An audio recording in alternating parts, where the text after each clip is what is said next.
Today we're going to be trimming a foot on a bowl, which looks something like this. To start, you need a leather hard bowl. Leather hard means I can tap it, I can toss it, and it's holding its shape. If I, press into it though, I can still carve and scratch into it. If it's bone dry, you're not going to be able to trim it. You'll need to start over. And if it's too wet, you shouldn't start on it because you'll lose your shape when you start pressing on it. So to start off, I have my leather hard bowl, and then I've got a couple variety of tools. I've got a needle tool, 3 different sizes of loop tools, large, medium, small. And then I also have a hunk of clay. It does not need to be wedged clay, but it does need to be soft clay. To start off, I am also not going to use a bat. If you look closely, you'll see that there are rings on the wheel head. Those are really helpful because they're going to help me get this pot centered. In order to get the pot centered, we're going to use our needle tool.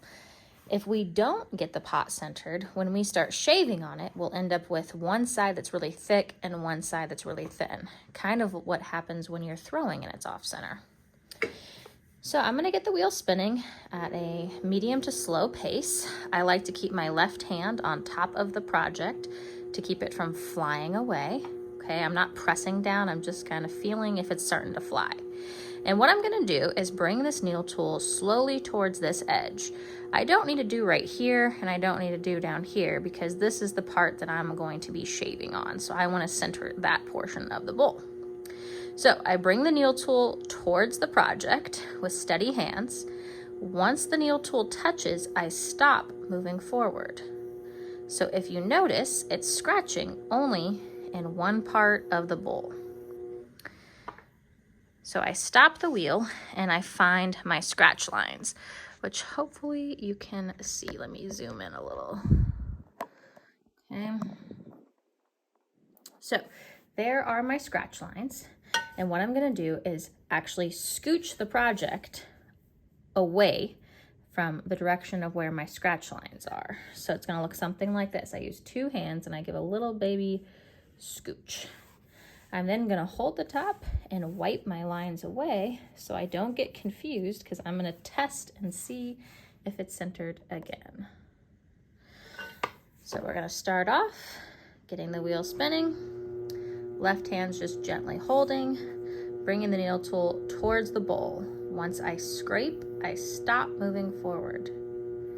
One common mistake I see a lot of beginners make is they just touch the tool to the project. Well, that's not really finding out the part that's sticking out. If we were throwing on the wheel, this part that's getting scraped by my needle tool would be the part that is hitting my hand when I am centering. So I stop the wheel, I find my scratch marks, and I'm going to scooch it away. Hold the top, wipe my lines. I'm going to repeat this process again.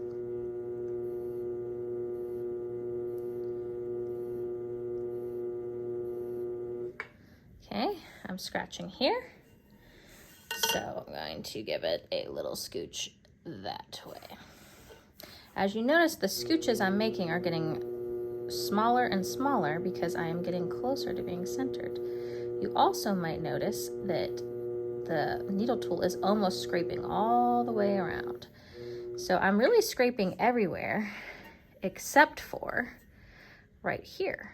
So in this case, since this is the part that's not being scraped, I'm actually going to pull the project towards me just a little bit so that it will get hit by the needle tool. And now we can see that it's going all the way around scraping.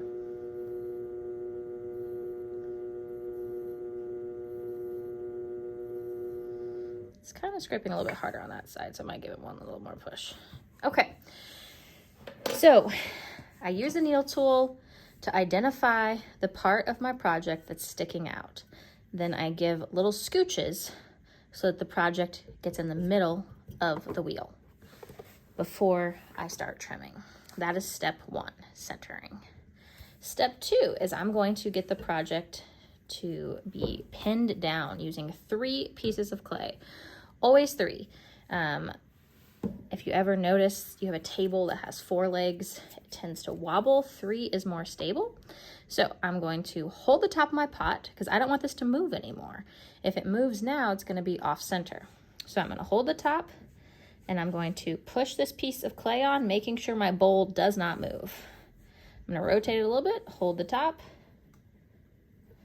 push that clay on. And then if you notice, I'm actually going to check and see, like, is my bowl secure? This is moving because I'm moving the wheel, but do you see how the bowl is not actually moving? That's good. Okay, so that was step 2, pinning it down. Step 3 is going to be shaving this corner. And the reason why we trim bowls is the inside of your bowl is rounded. You want the outside of your bowl to be rounded as well. In this case, this bowl is rounded on the inside, but it looks like a cylinder right now. So I'm going to shave all this clay away so that it becomes round like this bowl. And I'm going to start with a large loop tool to do that.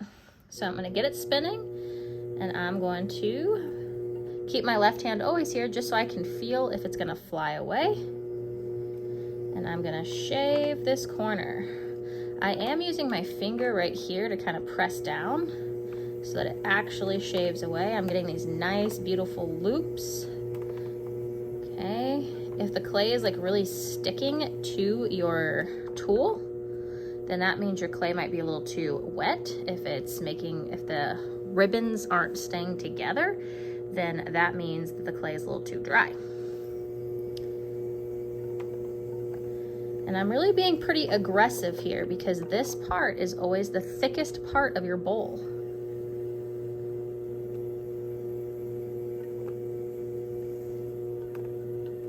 I'm shaving away all my little marks that I made earlier from when I was centering. Again, if you don't actually center your bowl before you start shaving on it, you'll end up getting one half of your bowl that's really thick, and then you'll get a thin spot on the other side. And also you'll notice that your tool will get bumped. So if my tool is getting pushed by the project, it's not centered. Just like if you were throwing and your hands are getting pushed. So I've really rounded that corner now. I also have a little bit of lines right there, so I might have to scooch my clay down some so I can get rid of those lines because those are bothering me a little bit. So I might try to hit that spot right there just a little bit and kind of soften that corner. Okay, so step 3 is shaving the corner. Last but not least, I'm actually going to now put the foot onto the project. When you wire a project off a bat, it's really difficult to make sure that the bottom stays flat. By having a foot, I only have to worry about one area of the bowl being truly flat and level so that it does not wobble.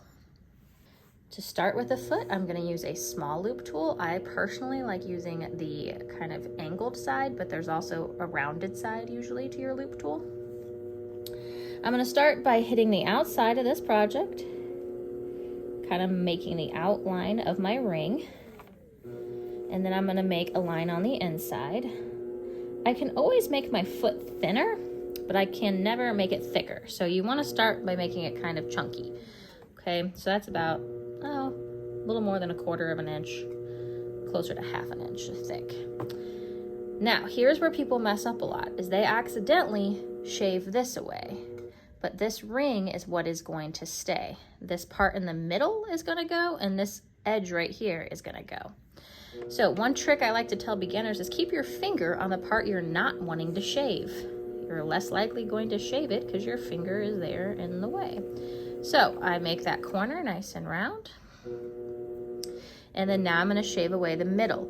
This is where I need to be the most careful because this is where your project is most likely going to be the thinnest. When you were drilling, you drilled the lowest there. Now you might be wondering, how can I tell how thick this bowl is? Well, one way is what we call the tap method. So I can kind of tap and listen